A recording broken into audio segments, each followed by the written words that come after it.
Yeah, I'll react to that, sure. Hey guys. Okay. Uh we're continuing the Frederick the Great series from House of History. The Battle of Chotusitz. Probably pronouncing that wrong. 1742, Frederick the Great's first Silesian War. 1740 to 1742.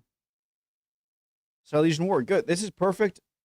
It is strangely difficult to find a lot of history videos about the 18th century compared to the 1800s, the 1600s, even the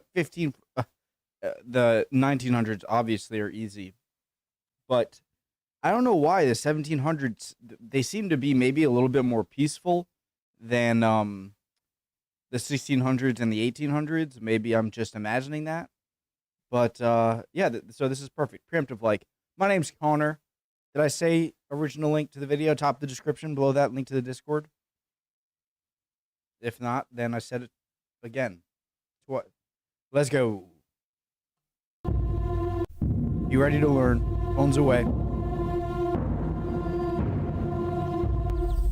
On the evening of May 16, 1742, Frederick II, King of Prussia, and his 10,000-strong army set up camp somewhere in Bohemia. The men lit their campfires and began cooking, while Frederick talked strategy with his officers. Then a messenger suddenly entered his camp. His horse out of breath, he handed Frederick a letter written by his general marching, with the remainder of his army around 1 day's march behind him. The day before, Frederick passed a minor Austrian encampment nearby the town of Chotusitz. Thinking nothing of it, he continued his march. This letter, however, revealed the encampment they passed wasn't minor. It housed a 28,000-strong Habsburg army chasing Frederick. His general urged him to turn around immediately, as there was no doubt in his mind. Hold on, guys. Where is Silesia again?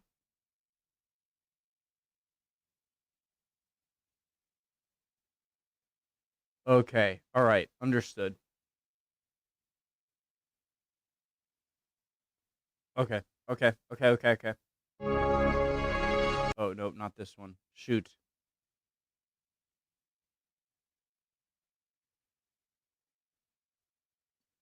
His army would face battle. Turn around a strong Habsburg army chasing Frederick. His general urged him to turn around immediately, as there was no doubt in his mind his army would face battle at the break of dawn.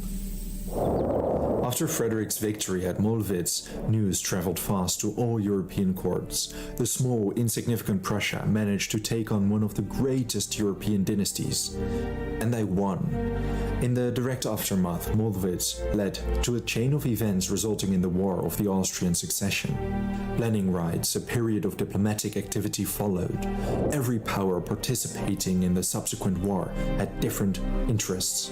In short, the Habsburgs wanted to reclaim Silesia. Frederick wanted international recognition for... Hold on. Let me just look at this for a little. Venice. Savoy, Genoa, Papal States, Naples. Naples, Genoa, Venice, Papal States. I got pretty easily. Bavaria, of course. Then there's like an area called Wallachia over here. You got Saxony. And then Silesia is the kind of next to the Czech Republic area. Habsburgs wanted to reclaim Silesia. Frederick wanted international recognition for his conquest of Silesia, and especially not his fellow electorates of Saxony and Bavaria to gain anything at his expense. The interests of other powers were a bit more complex. Bavaria wanted its elector to become Holy Roman Emperor, and Saxony wanted to take whatever territories it could to link Poland-Lithuania with its electorate. France wanted to prevent Maria Theresa's husband from becoming Holy Roman Emperor, preferably while reducing the Habsburg dominions to a second-rate power. In May, Bavaria and Spain, with the support of France, signed the Treaty of Nymphenburg. The treaty agreed to support the Bavarian elector's candidacy as Holy Roman Emperor.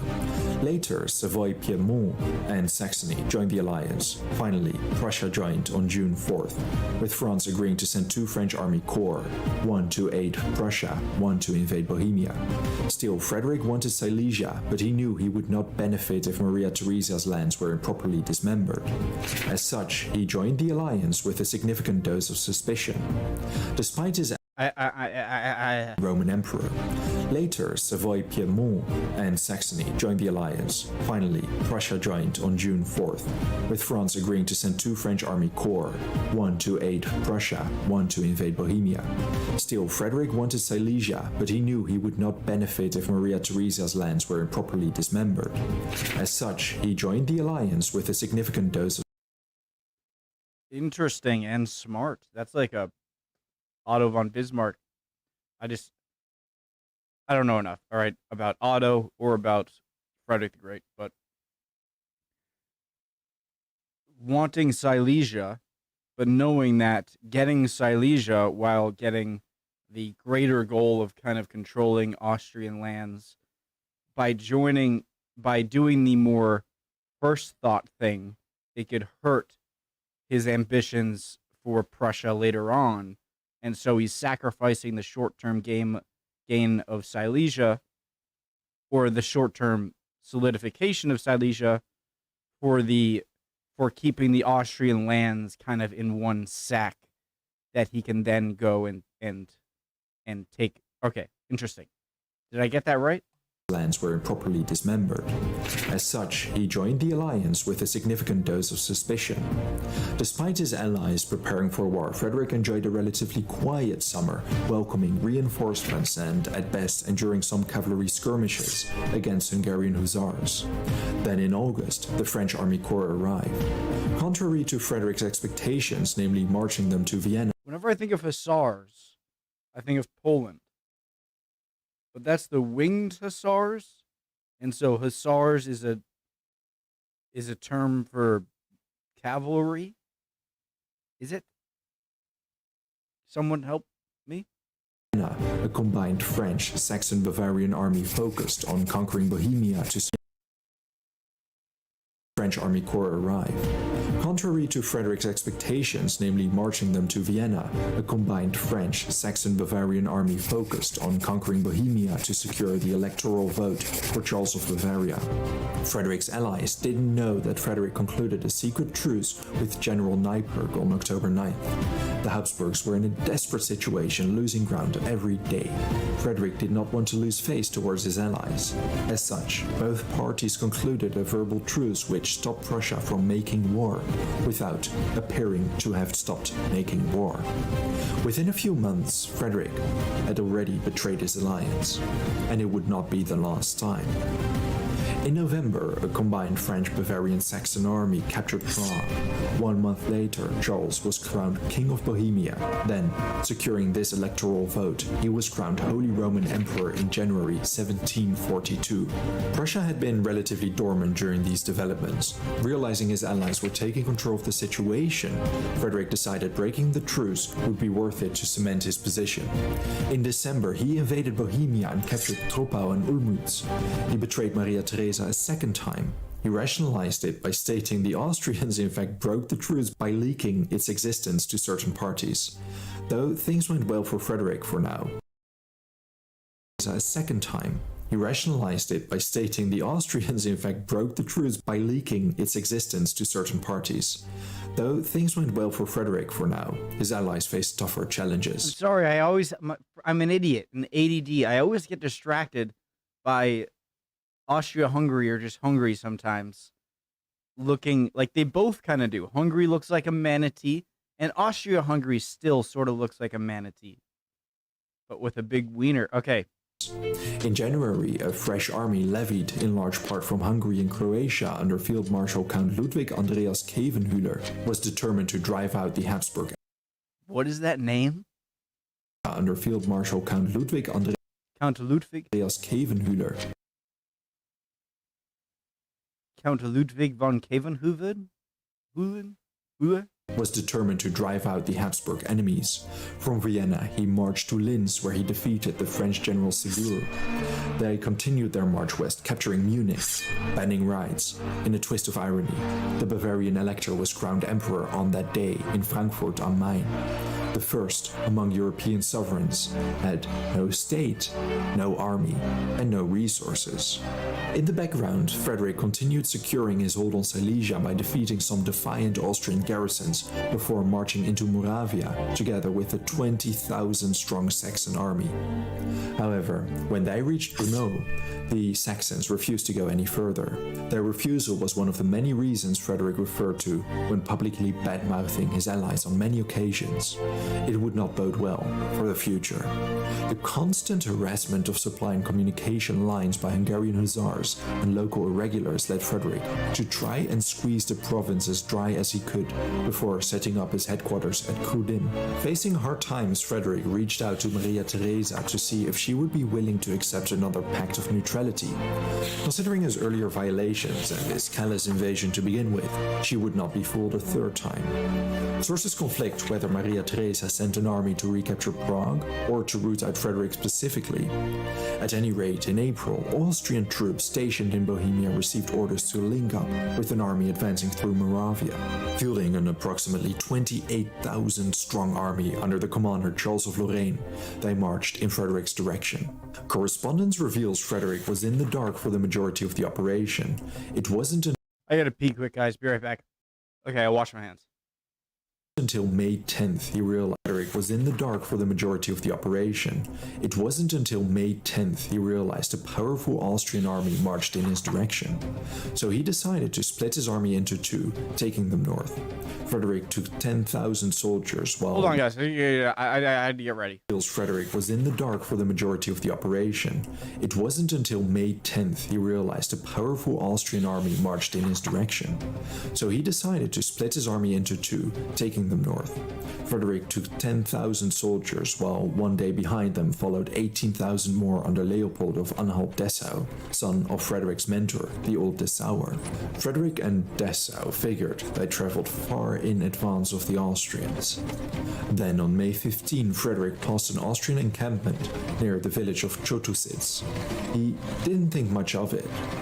One day later, near Chotusitz, Dessau's rearguard engaged in a minor skirmish with Austrian cavalry.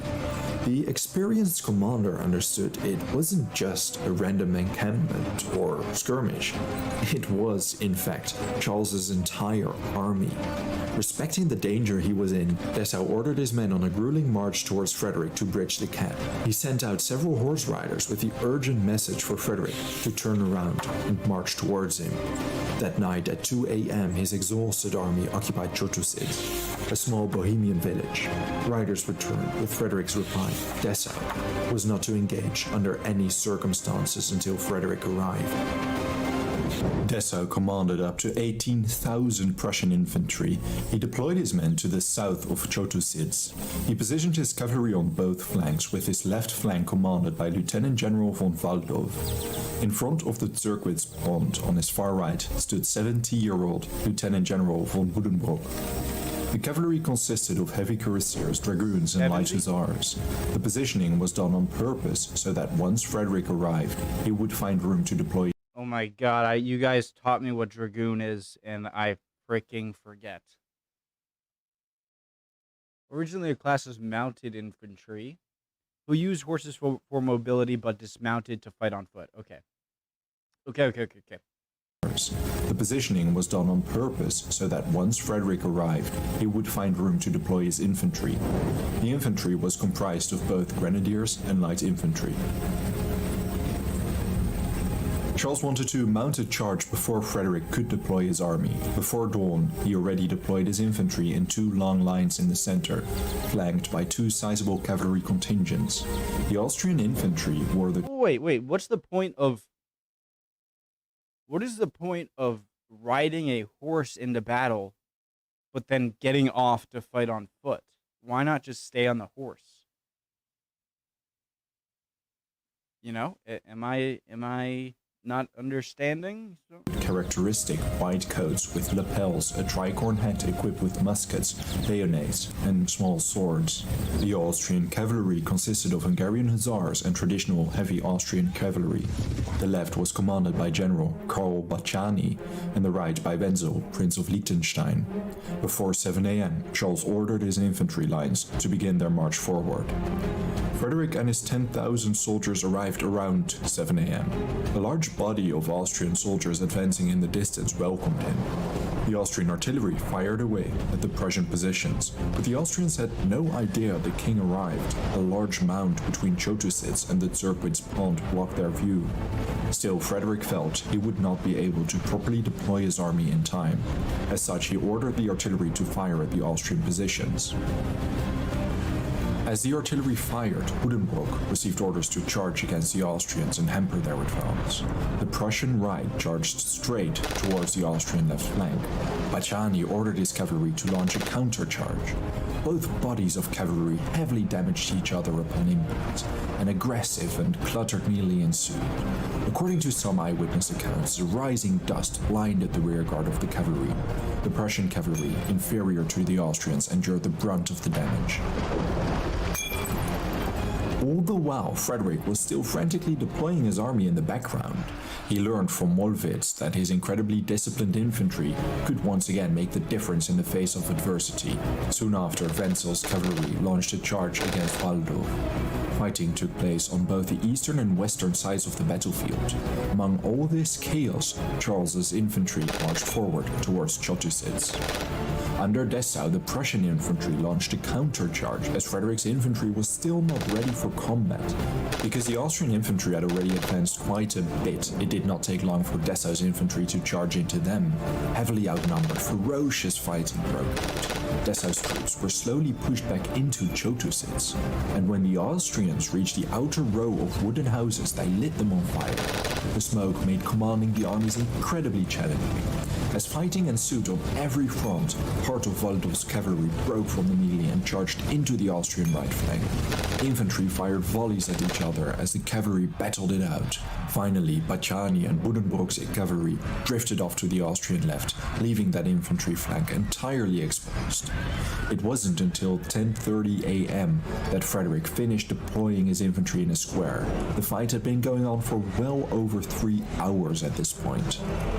Sources conflict, but Frederick's army numbered between 14 and 24 battalions. He managed to deploy them all without the Austrians realizing a large infantry body hid behind the mound. Upon Frederick's command, the infantry square marched forward towards the Austrian left flank. The Austrian infantry was incredibly surprised to suddenly see a massive body of infantry march over the mound in a disciplined formation, moving like a wall. Flanking them entirely, they rapidly fired their volleys against the bewildered infantry. Before too long, part of the Austrian infantry began showing cracks. With an unguarded flank and facing fierce resistance from the infantry within Chotusitz, Charles decided the conditions weren't in his favor. Battling continued between both forces, and there wasn't necessarily a side which gained the upper hand, but by the end of the morning, Charles ordered the general retreat. The Austrians managed to take most of their equipment with them, aside from a few heavy artillery pieces. Several officers reportedly urged Frederick to order a pursuit. However, he refused, considering his cavalry was still in disarray from the fighting, and Wenzel's cavalry guarded the Austrian rear. Well, maybe if your dragoons didn't get off their frickin' horses. No, I don't know. Obviously, there's a purpose to a dragoon that I don't know, and so I know that. It's just why. As the Austrians retreated, it slowly became clear to the Prussians they had won the battle.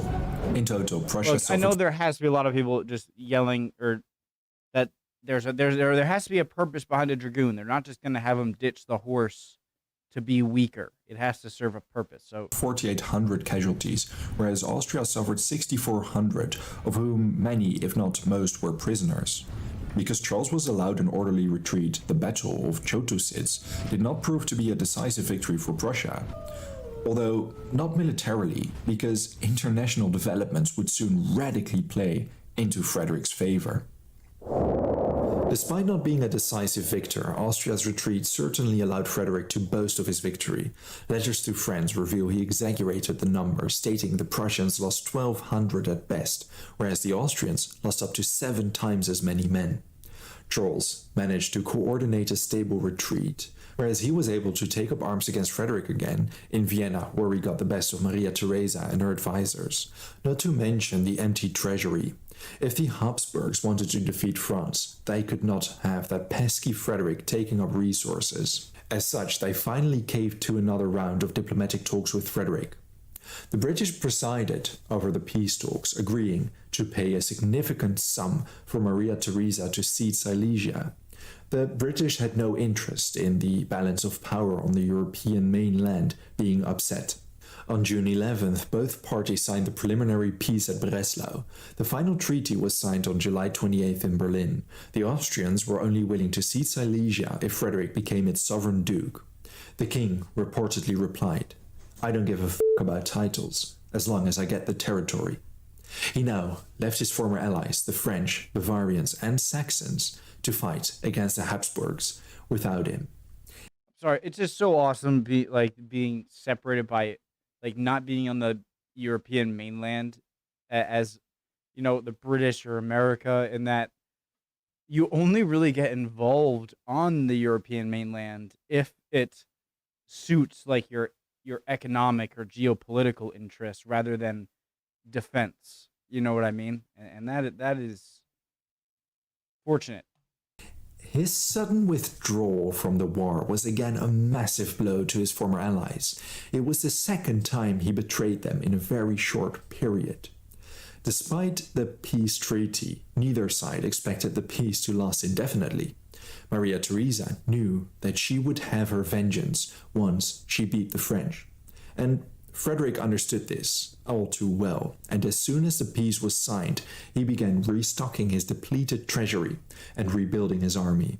All the while he strengthened his new fortresses in Silesia against a possible invasion. Thank you very much for watching this video. If there's a topic, battle, or event you would like to know more about, let me know your thoughts in a comment. I would also really like to thank all my patrons and channel members for their generous support.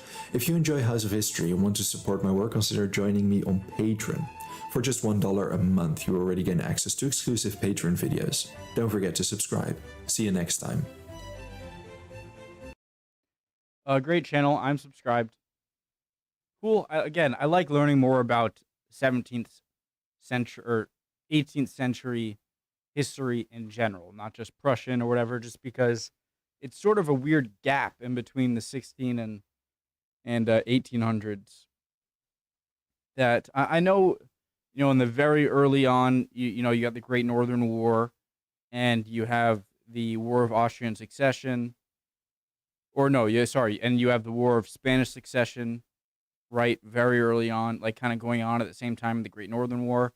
Obviously, you have the 7 Years' War, which is a huge deal, right? I'm not saying there's nothing. It's just comparative to other centuries. I have found it more difficult to find a abundance of material on a plethora of topics. Does that make sense? Cool video as always. House of History, great channel. And I'll continue this, all right? I like learning about this. See you guys next time. Bye.